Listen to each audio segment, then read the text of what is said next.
Thursday morning, 9:50 California time, September 22. This is Market Analysis with Stan Ehrlich. Hey, we're getting very close to my red support line, the spider at 372 down to approximately 370 and a half. In that area, we've seen a variety of lows back in June and early July. Below 70 and a half, there's really only 2 days of trading activity which created the lowest low for this bear market, which we are still in my opinion.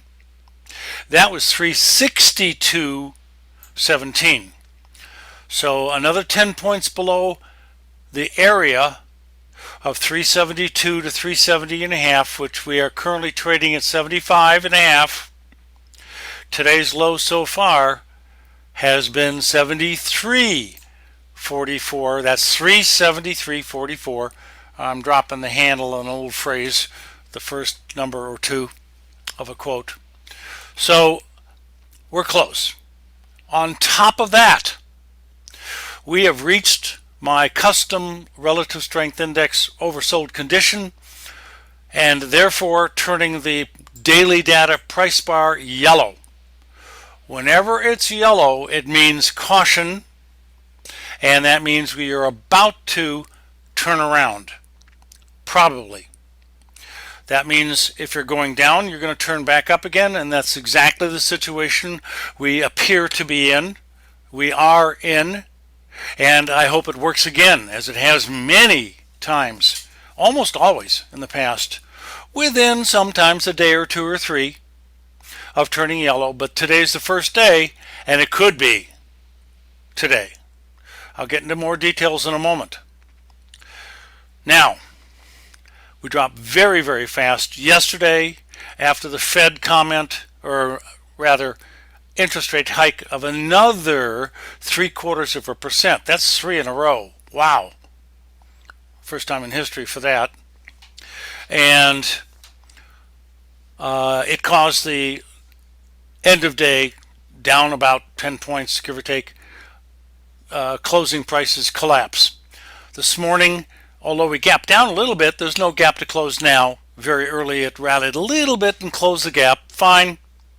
And then came down to make the lower lows. Let's switch to a 1-minute chart to look at the details here. And this is the 1-minute chart.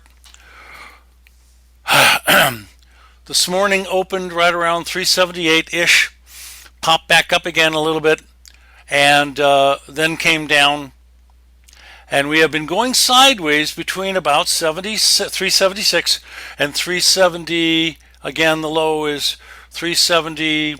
3.5-ish in a sideways trading range since early this morning.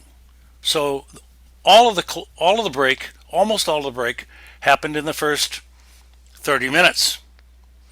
A bounce, new lows, not by very much, but it made the low of the day. And we're creeping our way back up slowly here to around the highs for the last couple of hours. If we can start to rally above 376 and a half, that could indicate a little bit more strength, and I don't think that's going to change the bigger picture, but it might eliminate the 372 or lower happening today, which I think is very possible. Why is that important? If we do get down to 372 or lower today, especially with a very hard, fast break, a point or two, or maybe more, that looks to me like it's going to create exhaustion weakness, a little bit of capitulation, and most importantly, even a more oversold condition on the daily data charts. And it's not just the spider, and I'll get to the Dow and the Qs and the 2000 in a moment.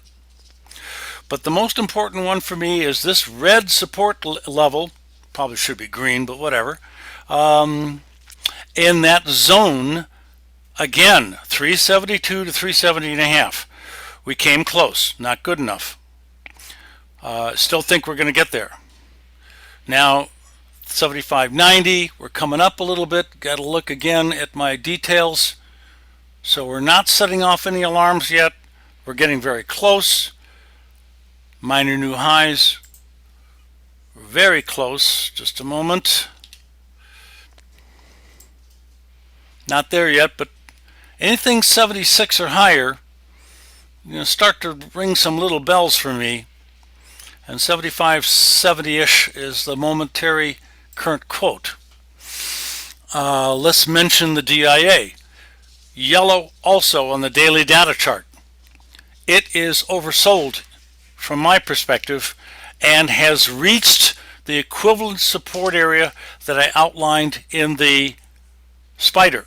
So it's ready to have a bounce. Not necessarily starting yet, but I got to point out it's only down 25 ticks. It's almost unchanged. And it's coming back quicker and better than the spider from a moment-to-moment basis.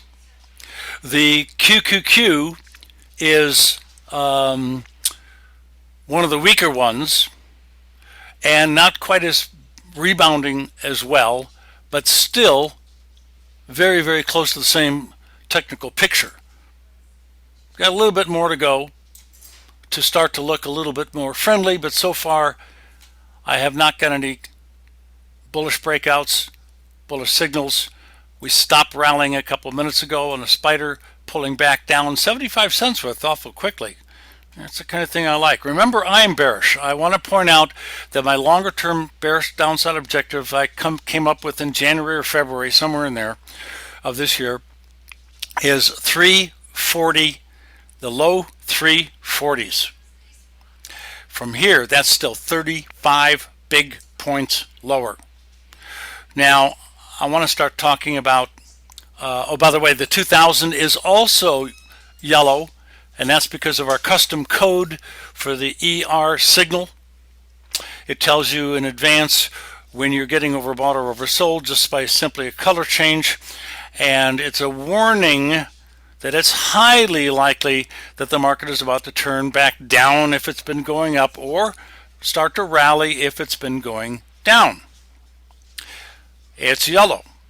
It means we're close to turning up.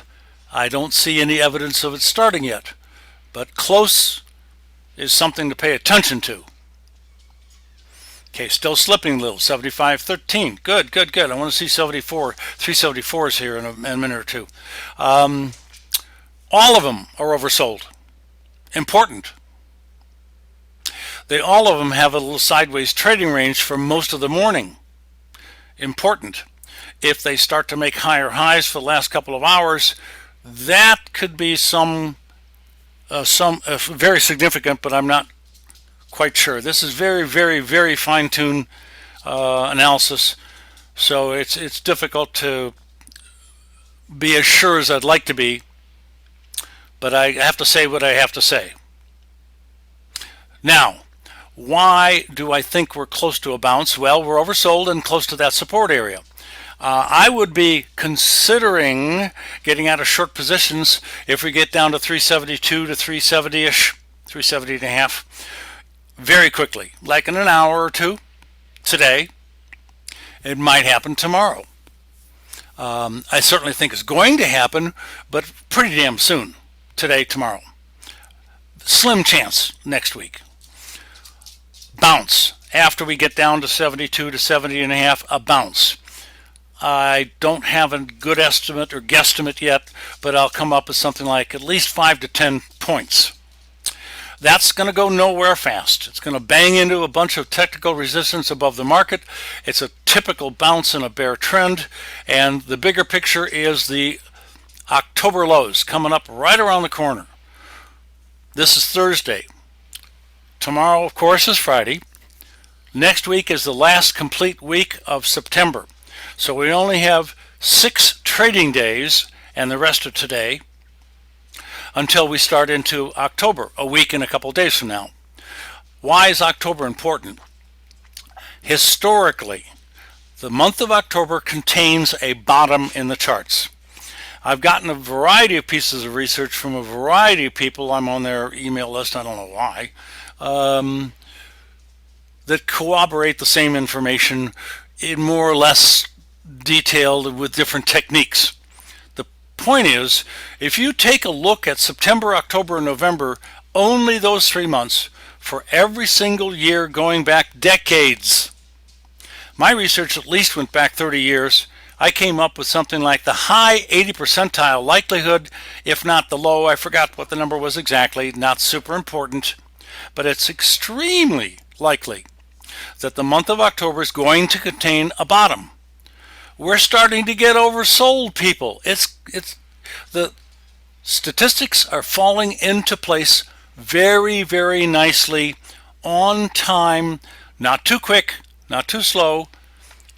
If I get a bounce, we won't be quite as oversold, or not at all. Then next week we start coming down again into October. That's when I want to see the slam dunk. That's when I want to see the market fall apart for a day or two, or an hour or two. Something that's really substantial, like a 15-point down day, a 20-point down day, something like that. Then I'll scream bloody murder that the bottom of the market is about to happen, or is happening that day, and feel pretty good about my prediction too. I've seen this happen way before. I haven't mentioned this often in my Zoom recordings, but I've been at this for over half a century.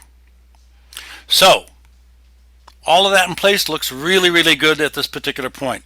Let's look at some other stuff. How about futures? Yay!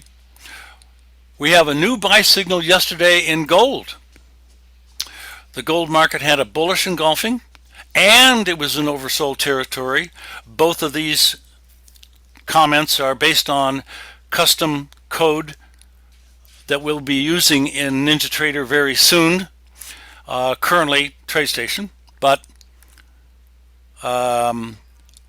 we have green bar yesterday, a daily data green bar, which means it's a buy signal, period. So far, small profit, small loss momentarily, about where we got into the trade. It's early in the signal. Today's the first day we're in the trade. So we'll see how it pans out. I'm now friendly. I wouldn't use the word bullish. The downtrend is still there.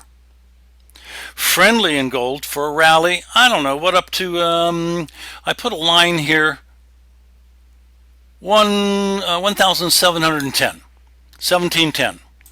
You know, obviously give or take a little, but around there I think the gold market's about to rally up to, which isn't very much. And it could be a little bit more. I wouldn't rule out 1743. But I have a buy signal, and that's the important thing. Brand new. A couple days ago, we had a buy signal in heating oil. It's working fine. Yesterday was the highest high since the buy signal, and that was Monday of this week, the 19th of September. Yep, Monday. And so far so good. No problems whatsoever with that signal.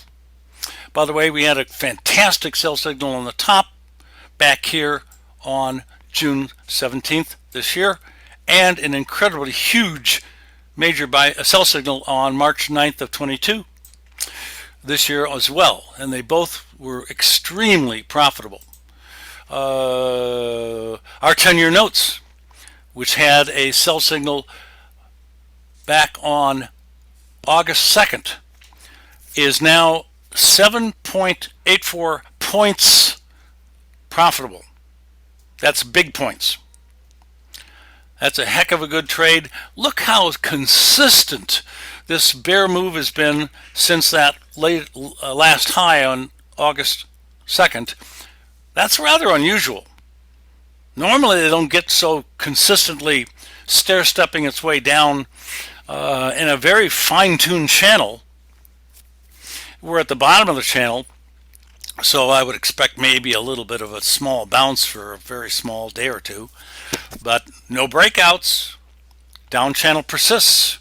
No reason to change my mind. The double bottom I thought might happen didn't. last week that looked like a good possibility. We have turned yellow a few times, oversold a few times, but there's been no actual signal. It's only a warning. Yellow is simply a warning. The traffic light is about to turn red in the United States. Believe it or not, in some countries they have yellow before it turns green, but whatever. Next, there was a couple more here.